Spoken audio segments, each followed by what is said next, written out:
Ini ang GMA Regional TV Early Edition.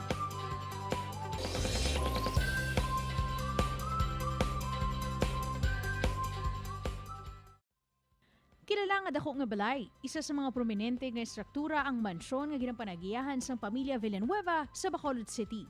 Inibangod mahaydo kagid nga tamdan ang disenyo sang balay nga daw kasubong nga ini ang isa ka barko.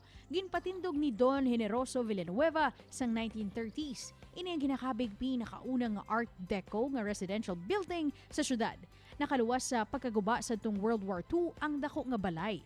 Ang nangin pinakamataas nga building sa Bacolod City tubtub sang 1959. Kapinwalo ka dekada humalin sang ini ang ginpatindog. Ang mansyon, kamusta hunta? Mga puso, kilala ang probinsya sa Negros Occidental sa sini mga matahom nga historical heritage sites sila binagid ang mga ancestral homes nga ara pa tubtub subong. This morning mga kapuso, we will be joined by the owner and spokesperson of the popular ancestral home diri sa Bacolod City, ara lang sa palibot sang Burgos. Kilala bilang boat-shaped house o kon big house o kon Daku Balay. Let's all welcome si Ben Scharlin. Hi Ben, good morning and welcome to the program. How are you? Kumusta na? Good morning. Thanks for having me, Adrian. Ben, I believe that the house, ang Boathouse, was built around 1930s, if I'm not mistaken. Can you tell us a little bit of the background or history of this house? Yeah, construction on the house began in 1933, and the house was completed in 1936. It was built by an architect named Salvador Cinco, who was a architect from Cebu at the time.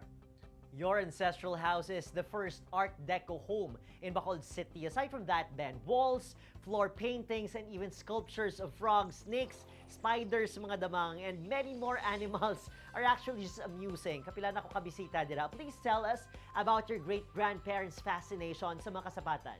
Yeah, so I'm the third generation, so this was the house of my great-grandfather, Don Generoso Villanueva, and his wife, Lola Paz Gonzaga. He was really a sugar farmer, a successful sugar farmer, obviously, but a simple man, a quiet man, but all of his creativity and sophistication really came out in the construction of this house. At the time, in the 1920s and 30s, Art Deco became the first internationally popular design movement. It was started in Paris in the 1920s. My great-grandfather just somehow was drawn to it personally. We think that he was inspired by possibly traveling to Manila and having business meetings with his colleagues in Manila. And at the time, in the 1920s and 30s, Art Deco was very popular in Manila, which is kind of a lost fact in Philippine history. My great-grandfather was very connected to the land and to the animals of Negros, of the island. And so that reflects in the fact that he had the animals of the island all integrated into the architecture here. This is probably one of the only Art Deco houses in the world that has so much local Negrense culture built into the walls.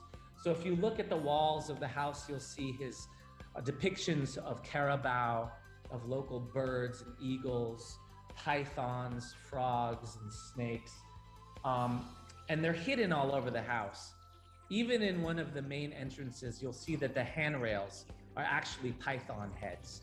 So this house kind of turned into his own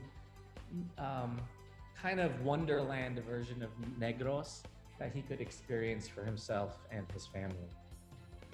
Anyway, Ben, in terms of interior, pinasahi gidya ang artist perspectives ng inyong apuluyan. Kagari ho, nanging simbolismo pang isa ka unicorn sa ila pag-visualize sa kamusin ng mansyon.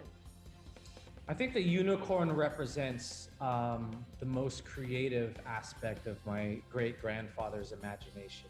But the unicorn, there is a unicorn in this office that's inlaid in the corner of the room, kind of hidden. So it's kind of like a Where's Waldo experience, you know, to try to find the unicorn. I think it's, again, like I mentioned, it's an expression of the most creative aspects of my grandfather's imagination.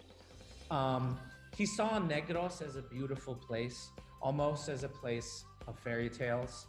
And I think the unicorn represents that fairy tale aspect that he really saw as Negros, a place of magic and magical creatures and fairy tales. Ben, for this house alone, patience is a virtue. They even dubbed Daku Balay as La Casa de Paciencia, patience. Bukod sa kalawigon sang pag-obra, how many years did it take to actually finish the entire mansion and complex? And lawig na inabala nga makabig para sa isa ka futuristic nga sahi isang mansyon. Well, the house was actually constructed, I think, in a very uncannily short amount of time, considering the era and the tools, the construction tools and materials of the era. This house took 3 years to build, only, from 1933 to 1936.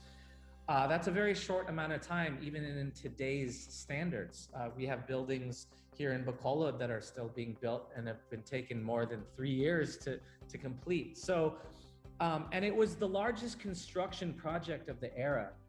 You know, the new material of the time was poured concrete. That was, at the time, it was the new state-of-the-art material, building material, and technology when it came to construction. Over 5,000 about square meters of poured concrete. Even to today's standards, again, this is an ambitious construction effort. This house must have been built by just a group of 100 and more construction workers by hand. It really was quite an engineering feat. Ben, ako personally, if you would ask me, I hope and aspire for this one in the future, kabay pa, when everything's back to normal. Do you even guys consider to reopen the mansion to make it like an art museum for your family's legacies and stories to be rekindled and discovered, especially by our young people? Yes, of course. We're incredibly interested in sharing the house more and more with the public. It's been recently recognized by the National Heritage Foundation as a national cultural treasure.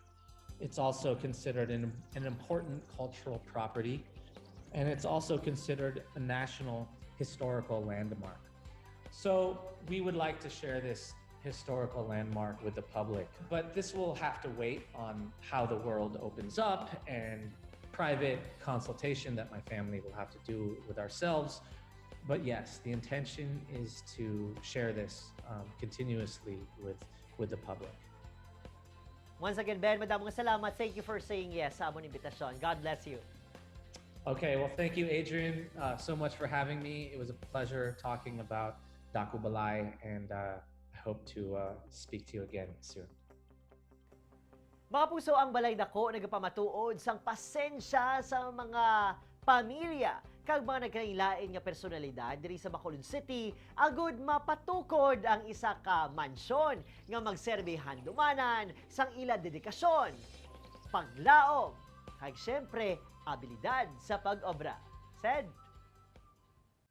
Adrian, manami lang tawon ang dako kag moderno nga balay. Pero dapat naman panumdumon nga hindi pareho ang aton kapasidad sa pagpatindog sini. Gani maghandom sang balay base lang sa aton masarangan. bisan gamay lang bala ang balay said kung ang mga nag-iisar diri ang malipayon, okay na iya. Samtang ang actress kag producer nga makachika ni Kapuso Kate Univilla sa Bistalk, tutukan ta sa pagbalik sa inyo paborito nga programa kun aga, GMA Regional TV Early Edition. Ini ang GMA Regional TV Early Edition.